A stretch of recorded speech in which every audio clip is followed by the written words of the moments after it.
ಇನ್ನೊಂದು ಕಡೆ ನಿಖಿಲ್ ಕುಮಾರಸ್ವಾಮಿ ಅವರು 3 ಸರಿ ಸೋತ ಮಾತ್ರಕ್ಕೆ ಅವ್ರೇನು ಮಾತಾಡಲೇಬಾರ್ದು ಅಂತ ಏನಾದರೂ ರೂಲ್ಸ್ ಇದೆಯಾ? ಇಲ್ಲ. ಸೋತು ಗೆದ್ದವನೇ ನಿಜವಾದ ನಾಯಕ. ಜೀವನದಲ್ಲಿ ಸೋಲಬೇಕು. ಸೋಲುಂಡವನಿಗೆ ಗೆಲುವಿನ ಮಹತ್ವ ಗೊತ್ತಾಗುತ್ತೆ. ಇಲ್ಲದೆ ಇದ್ದರೆ ಗೆಲುವಿನ ಮಹತ್ವ ಆತನಿಗೆ ಗೊತ್ತಾಗೋದಿಲ್ಲ. ಸೋತು ಗೆದ್ದವನೇ ಉತ್ತಮ ನಾಯಕನಾಗೋದಕ್ಕೆ ಸಾಧ್ಯ. ಇವತ್ತು ನಿಖಿಲ್ ಕುಮಾರಸ್ವಾಮಿ ಅವರು 3 ಸರಿ ಸೋತಿರಬಹುದು. ಹಾಗಂತ ಅವರಿಗೆ ಗೆಲುವೇ ಇಲ್ಲ ಅಂತ ಹಣೆ ಬರ ಬರೆಯೋದಕ್ಕೆ ನೀವೇನು ದೇವ್ರ? ಸೋತವರು ಉತ್ತಮ ಆಡಳಿತ ಮಾಡಿಲ್ವಾ? ಸಿದ್ದರಾಮಯ್ಯನವ್ರು ಸೋತಿಲ್ವಾ? ಬೇರೆ ಯಾರೂ ಸೋತಿಲ್ವಾ? ದೊಡ್ಡ ದೊಡ್ಡ ಲೀಡರ್ಸು.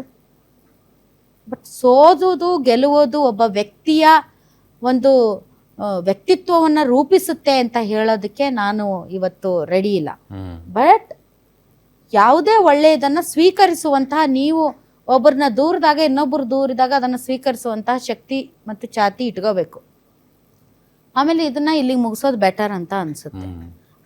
ಚೇತನ್ ಅವರು ಇದನ್ನು ಇನ್ನಷ್ಟು ನೀವು ಪ್ರವೋಕ್ ಮಾಡಿ ಟ್ವೀಟ್ ಮೇಲೆ ಟ್ವೀಟ್ ಮಾಡಿ ಅಥವಾ ಇದನ್ನು ಮಾಡೋದ್ರಿಂದ ನಿಮಗೆ ನೀವೇ ಬ್ಯಾಕ್ ಫೈರ್ ಮಾಡ್ಕೊಳ್ತಾ ಇದ್ದೀರಿ. ಡೆಫಿನೆಟ್ಲಿ ನನಗೆ ಅವ್ರ ಬಗ್ಗೆ ಭಾಳ ಪ್ರೀತಿ ಇದೆ, ಗೌರವ ಇದೆ, ಬಟ್ ನಾಟ್ ಈ ವಿಚಾರದಲ್ಲಿ. ಈ ವಿಚಾರ ಅವ್ರು ಟಚ್ ಮಾಡಬಾರ್ದಾಗಿತ್ತು.